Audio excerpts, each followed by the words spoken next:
श्री स्वामी समर्थ. स्वामी महाराज तुमच्या मनातील सर्व चांगल्या इच्छा या लवकरात लवकर पूर्ण करोत एवढीच स्वामींच्या चरणी मी प्रार्थना करते आणि आजच्या या नवीन व्हिडिओला सुरुवात करते. तर सोमवारी 29 जानेवारी या दिवशी संकष्टी चतुर्थी ही आलेली आहे. तर या दिवशी सोमवार देखील आलेला आहे. तर या दिवशी आपल्याला गणपती बाप्पांच्या बरोबर आपल्याला महादेवांची देखील विशेष कृपा प्राप्त करण्यासाठी आपल्याला काही उपाय देखील करायचा आहे. या चतुर्थीच्या दिवशी आपल्याला 7 दाणे हिरवे मुगाचे हे आपल्याला एका ठिकाणी अर्पण करायचे आहेत. असे केल्याने तुमची सर्व कामे पूर्ण होतील आणि नोकरी आणि व्यवसायात प्रगती होईल.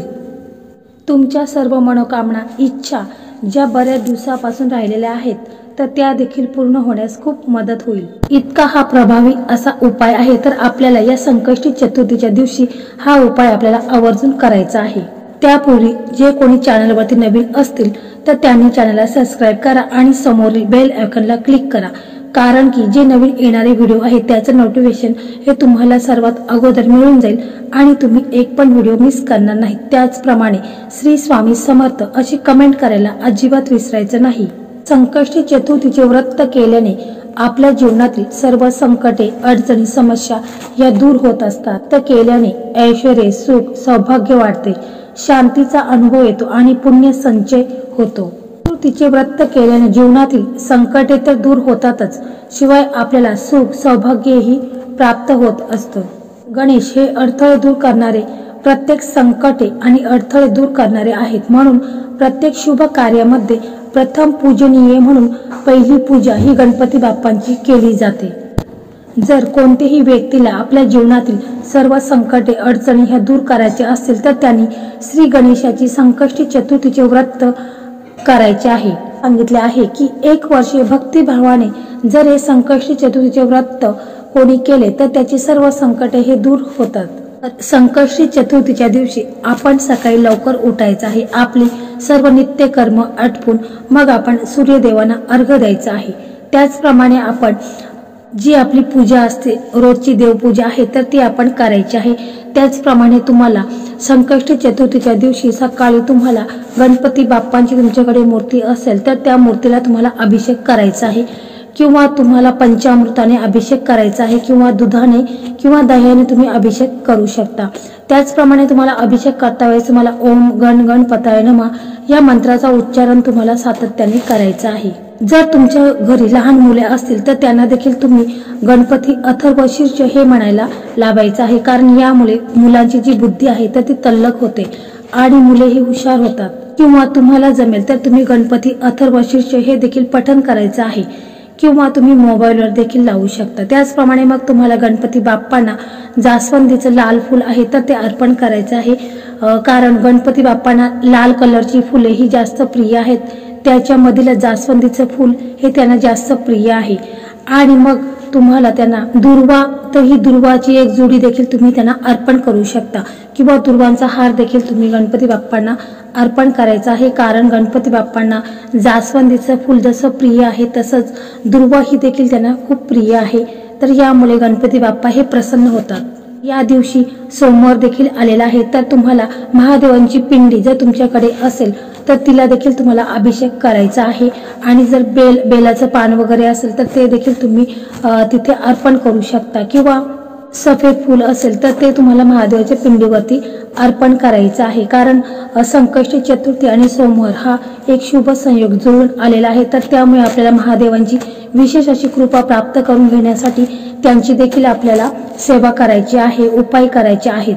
तर हे सर्व झाल्यानंतर मग तुम्हाला आपल्याला जो उपाय करायचा आहे तर हा उपाय कशासाठी करायचा आहे की आपल्याला आपल्या ज्या इच्छा आहेत, मनोकामना आहेत, किंवा आपल्याला एखादी नोकरी हवी असेल, किंवा आपल्याला अजून काही जर मनात जी काही इच्छा असेल ती प्राप्त करण्यासाठी आपल्याला हा उपाय आहे तर तो आपल्याला करायचा आहे. तर या उपायासाठी तुम्हाला हिरवे मूग असतात तर हिरवी मुगांचे तुम्हाला फक्त 7 दाणे घ्यायचे आहेत.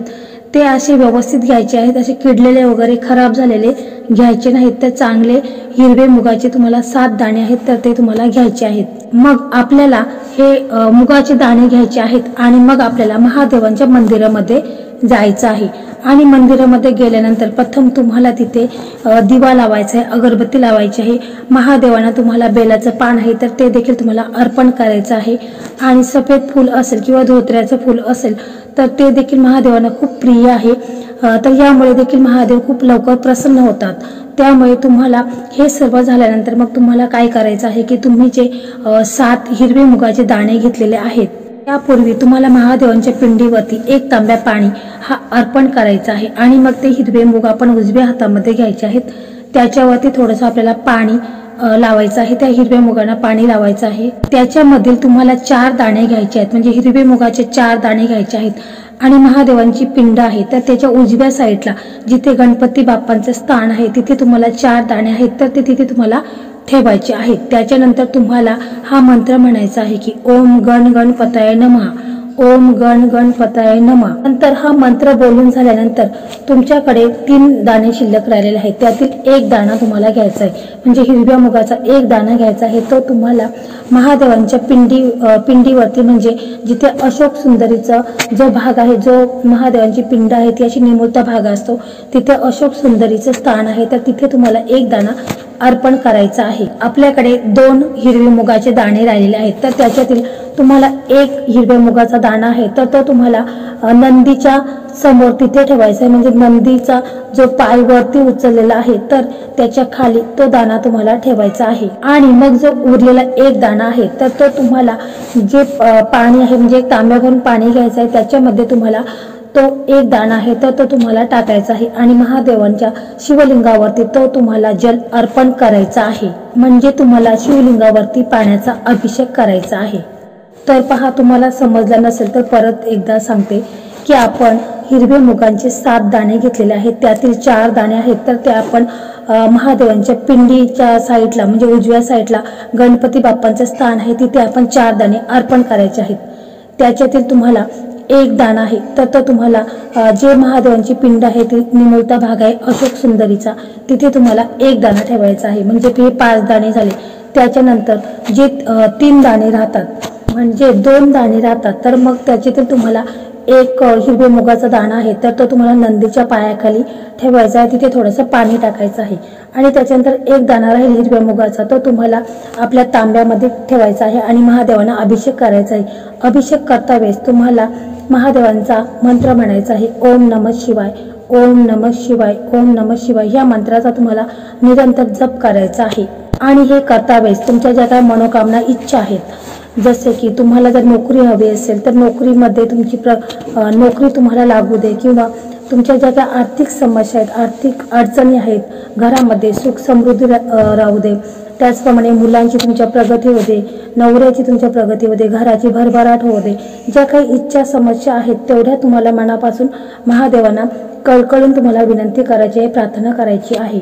फक्त कोणताही उपाय करत असताना मनामध्ये तुमच्या श्रद्धा आणि भाव असणे खूप महत्त्वाचं आहे, त्यामुळे त्याचा तुम्हाला जास्तीत जास्त लाभ होत असतो। कोणताही उपाय हा पूर्ण श्रद्धेने करा। मित्रांनो, अशा प्रकारे आजचा हा व्हिडिओ होता, तर हा व्हिडिओ तुम्हाला कसा वाटला कमेंटमध्ये नक्की सांगा आणि जर तुम्हाला हा व्हिडिओ आवडला असेल तर व्हिडिओला लाईक करा, शेअर करा आणि चॅनलला सबस्क्राईब करा। धन्यवाद।